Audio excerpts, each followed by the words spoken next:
नमस्कार, जय हिंद, वंदे मातरम। कैसे आप सभी? तो आप सभी का एक बार स्वागत है दोस्तों। जैसा कि आप जानते हो एसएससी जीडी का एग्जाम आने वाला है, नजदीक है। जीके जीएस की जो श्रृंखला है वो मैं चलाता रहता हूँ, उसको मैं रिकॉर्डेड वीडियो की तरह डालता हूँ। ये वीडियो प्रीमियर कर जाती है, तो आप लोग इस वीडियो को देखा करें जिससे आपके समय की बचत हो। अगर मैं लाइव क्लास ले जाऊंगा तो 20 प्रश्न बहुत लंबे जा रहे हैं, इसलिए मैंने इसको कोशिश करा है कि रिकॉर्ड करके पढ़ाऊंगा। हाँ, हिंदी की जो क्लास आप लेंगे वो लाइव रहेगी, ठीक है। आप जो पढ़ते हैं शाम 7 बजे उसी टाइम पे रहेगी, तो वो तो लाइव चलनी है, लेकिन हाँ, ये जरूर आप एक प्रीमियर देखा करेंगे। तो ये एक आपको रिकॉर्डिंग क्लास में दे रहा हूँ, ठीक है। चलिए, तो आप देख लीजिएगा एसएससी जीडी कैसे प्रश्न पूछता है। मैं वही सवाल दोहरा रहा हूँ, वही सवाल लेकर आया हूँ जो एसएससी जीडी ने पूछे हुए है ना अपने प्रीवियसली एग्जाम में। और किस प्रकार के प्रश्न पूछती है एसएससी जीडी, उसकी जीएस में क्या आइडियोलॉजी है, किस सोच के साथ वो प्रश्न देती है, इन सब पर हम बात करेंगे आज। पहला ही प्रश्न आपके समक्ष है, एक बार पहला प्रश्न पढ़ेंगे दोस्तों। पहला प्रश्न क्या लिखा है एक बार पढ़िएगा। चलिए, लिखा है सार्वजनिक असत्य धर्म पुस्तक के लेखक कौन है? महात्मा गांधी के द्वारा नहीं, महात्मा गांधी ने लिखी हुई है, ऐसा नहीं कि पुस्तक नहीं लिखी है। सत्य के साथ मेरे प्रयोग या सच के साथ मेरे प्रयोग, ये महात्मा गांधी की पुस्तक है। महात्मा गांधी ने एक पेपर भी निकाला था नवजीवन के नाम से, तो ये तो नहीं है। देवेंद्रनाथ टैगोर की भी नहीं है, स्वामी विवेकानंद की भी नहीं है। हाँ, ज्योतिबा फुले के द्वारा जरूर ये पुस्तक दी गई है, तो विकल्प क्या लगा देना?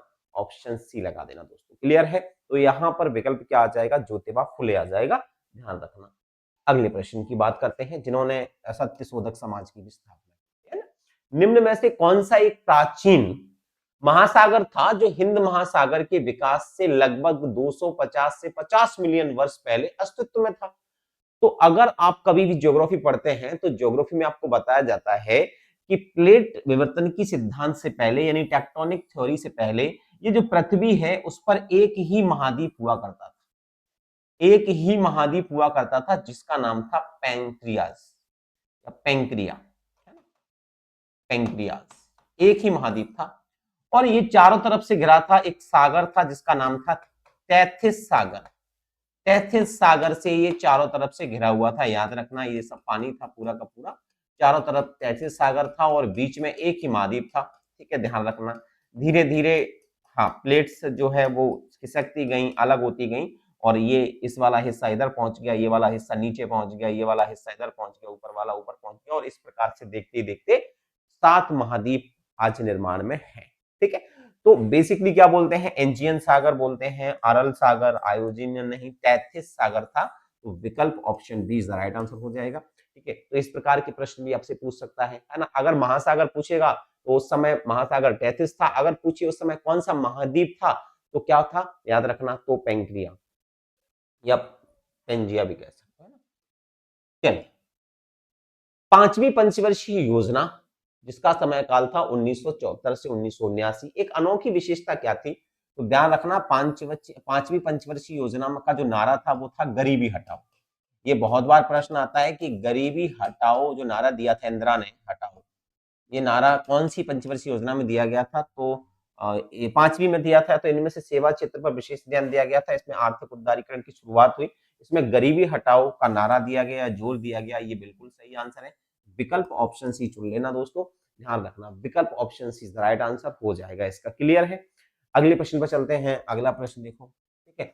अब आपकी प्रश्न आ जाएगा, भक्ति प्रदीप कुलकर्णी एक प्रसिद्ध खिलाड़ी है, भैया क्या खेलते हैं? तो प्रदीप कुलकर्णी का नाम अगर आपने नहीं सुना है, बहुत फेमस ये चेस चैंपियन है, शतरंज के बहुत शानदार खिलाड़ी हैं, इसीलिए विकल्प क्या कर देना? ऑप्शन सी लगा देना।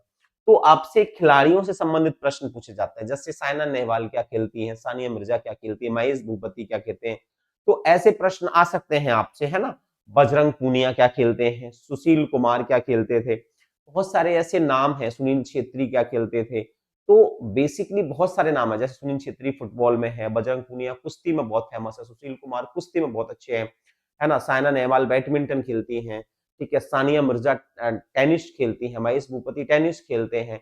तो ऐसे तमाम खिलाड़ी हैं, कुछ बहुत, जैसे नीरज चोपड़ा के बारे में आ सकता है कि भाई वो क्या है, वो जेवलिन थ्रो फेंकते हैं, ठीक है, भाला फेंकते हैं, ठीक है। तो ऐसे तमाम प्रश्न आ सकते हैं और आप उन प्रश्नों को जरा ध्यान से समझ के लगाएंगे। अगला प्रश्न देखते हैं, निम्न में से किस नदी का उल्लेख ऋग्वेद में नहीं है? तो देखना, ऋग्वेद में हमेशा प्राचीन नदियों का उल्लेख मिला है, ठीक है।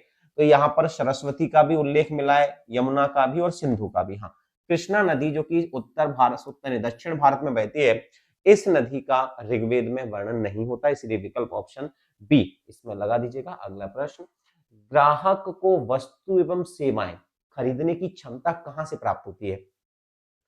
कोई भी ग्राहक है, कोई भी कस्टमर है, तो उसको वस्तु लेना है या किसी की सर्विस लेना है, किसी से काम करवाना है, तो उसकी उसकी जो क्षमता है वो कहां से आएगी? स्वाभाविक है, अगर उसके पास पैसा होगा, उसके पास इनकम होगी तो खर्चे होंगे, इनकम नहीं होगी तो ये क्षमताएं नहीं होंगी।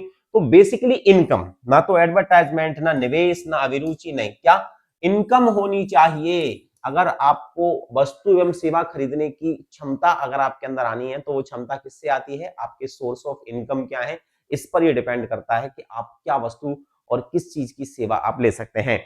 तो यहां पर आय सबसे अच्छा विकल्प होगा, option A is the right answer हो जाएगा दोस्तों।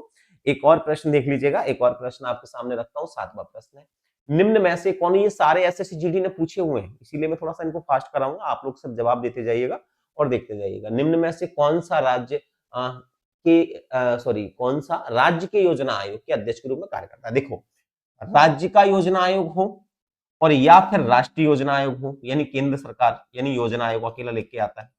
अगर योजना आयोग लिखा हुआ है तो इसका जो अध्यक्ष होगा, अब तो अभी भी ऐसा ही है, नीति आयोग नाम हो गया है इसका, नीति आयोग,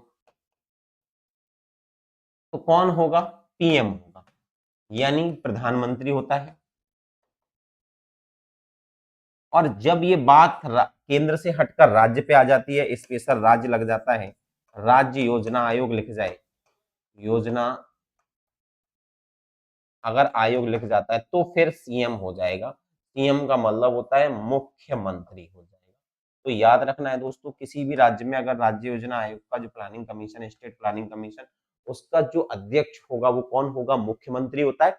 और वहीं योजना आयोग का अध्यक्ष कौन होता है? तो वो प्रधानमंत्री होता है। ये आप ध्यान से रखना, ठीक है। अगला प्रश्न, बौद्ध ग्रंथ के अनुसार छठी से चौथीवीं सदी यानी ईसा पूर्व के दौरान कितने कुलीन गणराज्यों या साम्राज्यों, जिन्हें महाजनपद कहा जाता था, कितने महाजनपद थे? ये प्रश्न पूछा है बेसिकली। तो बिल्कुल महाजनपदों की संख्या हुआ करती थी 16, ठीक है, ये सब आप जानते हैं, ठीक है। जैसे चेदी हुआ, वत्स हुआ, अवंती हुआ, मगध हुआ, इस प्रकार से टोटल कितने, गांधार हुआ, ये 16 महाजनपद हुआ करते थे। कितने दोस्तों? 16 महाजनपद हुआ करते थे, ठीक है, ध्यान रखना। ये अखंड भारत की 16 स्टेट्स मान लीजिएगा, ठीक है, ध्यान रखना, क्लियर। चले अब चलते हैं हम हमारे 9वें प्रश्न पर। 9वां प्रश्न है, वह तापमान जिस पर तेल में धुआं आने लगे या जलने लगता है, जिससे इसमें तैयार किए जा रहे खाद्य पदार्थ में जले हुए स्वाद का आभास होने लगता है। तो जैसे बोलते हैं ना हम लोग, तेल कभी कभी आपने देखा होगा, तेल के अंदर एकदम से बहुत ज्यादा गर्माहट आने लगती है, और वो बिल्कुल, तो ऐसा तापमान जिस पर तेल जलने लगता है। एक तो होता है तेल गर्म होना, जैसे आपने देखा होगा तेल गर्म होता है, उसमें पूड़ियां सिकती हैं। एक होता है तेल गर्म होना, जैसे कढ़ाई में अगर तेल में कुछ नहीं जाए तो थोड़ी देर बाद आप देखना उसमें से धुआं निकलने लगता है। तो एक्चुअल में वो शब्द क्या होता है, उसको क्या हम क्रिटिकल टेम्परेचर बोलते हैं? नहीं, उसको बोलते हैं धूमांक।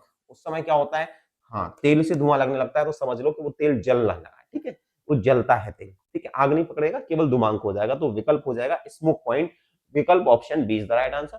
चलिए एक और प्रश्न देख लीजिएगा।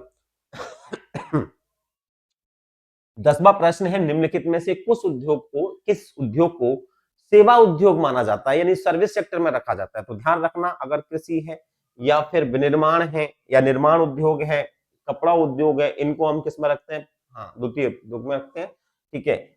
यहाँ पर्यटन उद्योग जो है वो सर्विस सेक्टर में आता है, क्योंकि इसके लिए किसी भी कह सकते हो ना कि उत्पाद या फिर किसी चीज को बनाना, कच्चे माल की आवश्यकता होना या फिर कृषि जैसी व्यवस्था होना, ये नहीं होता है।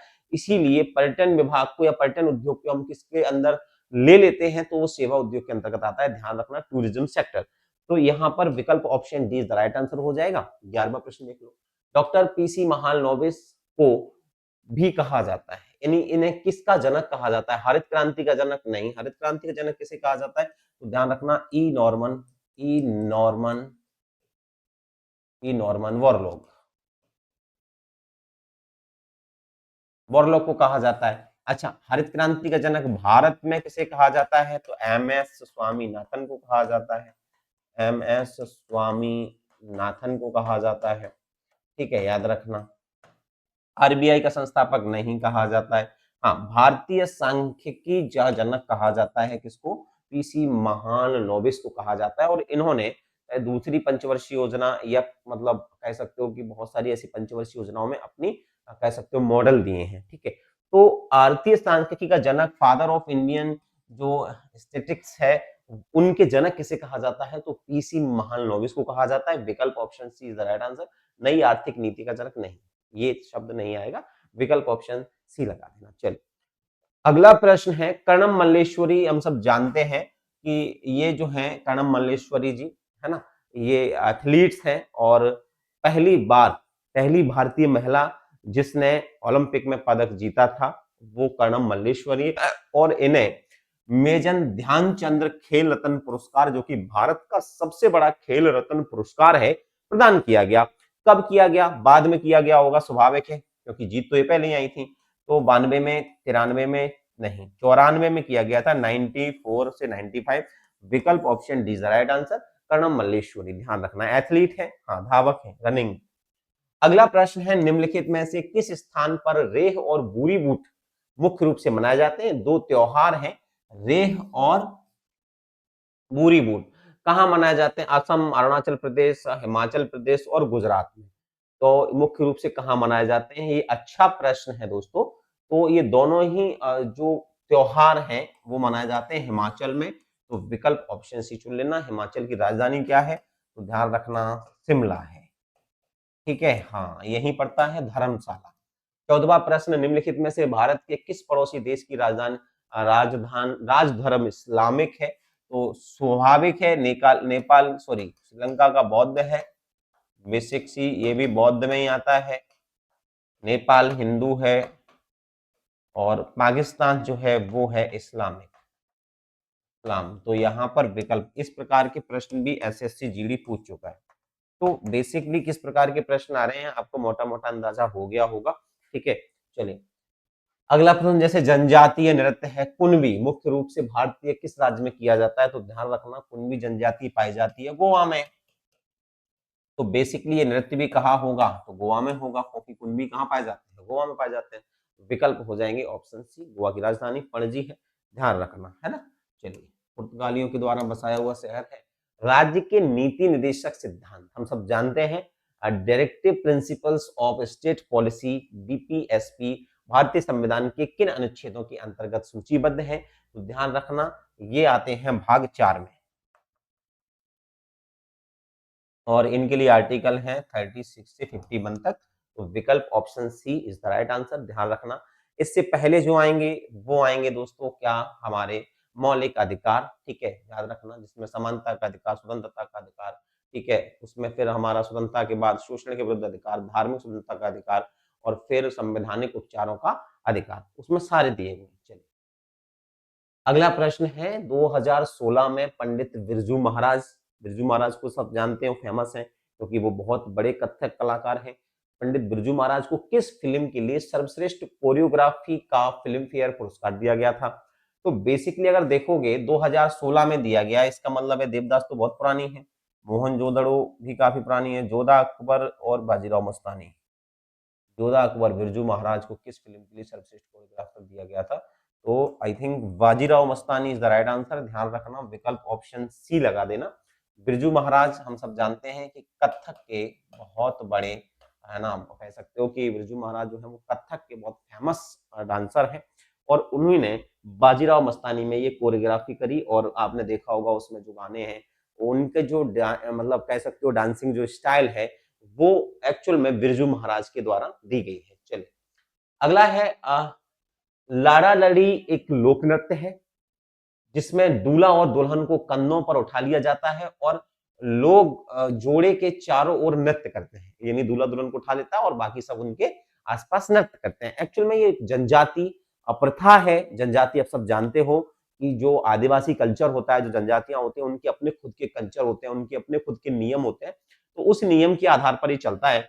और इसको संथाल जाति करती है, नहीं, गारो खासी पाए जाते हैं आपके, कहाँ ये पाए जाते हैं? सर उत्तर नॉर्थ ईस्ट में, लेकिन ये भी नहीं है। भील, हाँ, भील चकमा भी नहीं करते, एक्चुअल में भील करते हैं, है ना। भीलों में शादियों की भी अलग प्रथा होती है, ठीक है, और भीलों में ये भी होता है, जैसे भीलों में अगर आपने देखा होगा एक शादी की प्रथा होती है बहुत अच्छी, ठीक है, भीलों में ही होती है खासकर, जिसको शायद होली के समय किया जाता है। बहुत अच्छा नाम है उसका, उसकी शादी की प्रथा को कुछ कहा जाता है।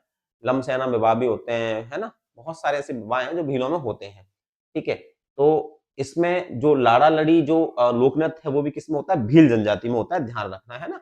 हाँ, मध्य प्रदेश में भी भील बहुत ज़्यादा है, ध्यान रखना।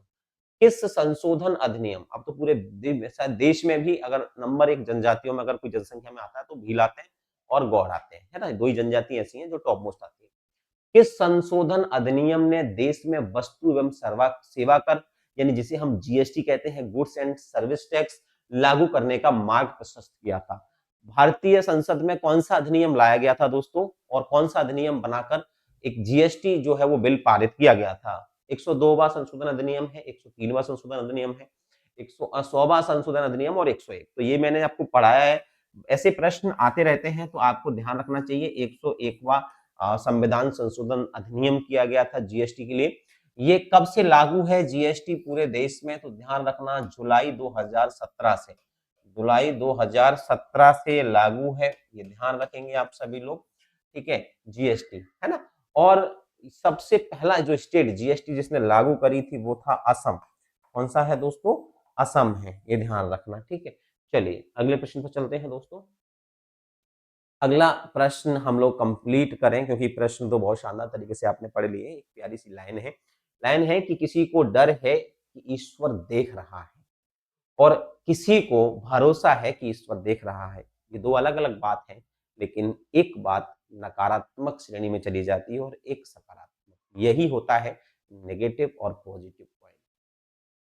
फर्क आपको महसूस करना है कि आपको नेगेटिव की तरफ चलना है कि पॉजिटिव की तरफ। चलिए, निम्नलिखित में से कौन मगध के सिंहासन के लिए राजा बिंबिसार का उत्तराधिकारी बना?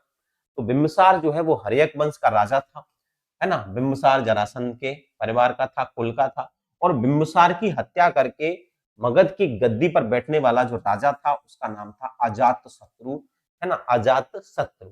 और इस वंश में पितृहंता वंश कहलाता है। ये लोग अपने पिताओं को मारकर ही उत्तराधिकारी बनते थे, इसीलिए विकल्प में क्या लगाना? अजात शत्रु लगाना, ध्यान रखना। ये मौर्य वंश के हैं, अशोक, चंद्रगुप्त और उदयन। तो विकल्प क्या आ जाएगा? अजात शत्रु, ध्यान रखना। Very good. तो ये 20 प्रश्न बैक टू बैक मैंने फास्ट कराए हैं, मुश्किल से 15 मिनट हुए होंगे, 15 से 20 मिनट। मेरा टारगेट है कि 20 मिनट में आपको 20 प्रश्न कराने हैं, और वो लाइव में चले जाते हैं। मैं जब क्या डिटेल में बताता हूँ तो बहुत ज्यादा डिटेल में चला जाता हूँ।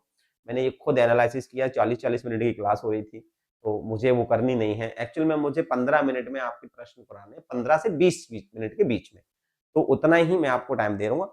ठीक है, तो चलो चलते हैं अब क्लास में, फटाफट से सब लोग लाइव आ जाएंगे।